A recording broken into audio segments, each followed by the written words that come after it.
assuming that there is a tiltable automatic tilting. This is the HMI, and this selector switch is optional of auto mode and manual mode.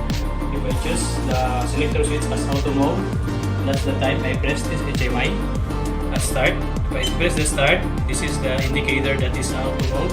If I release, that's the time the cylinder will activate, assuming that it's up.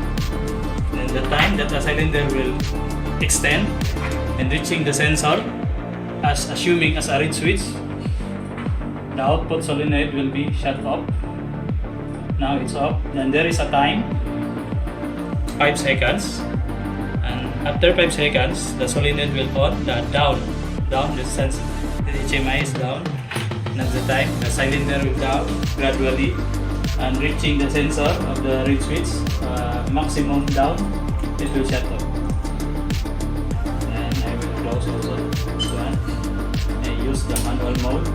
So manual mode, if I use only down, but if the down is already reached, it will shut off also, even if it is manual. And I press the up button, this one, assuming it's up. And if there is the sensors reach in that position, it will lock also, even if you retain your and remain pressed.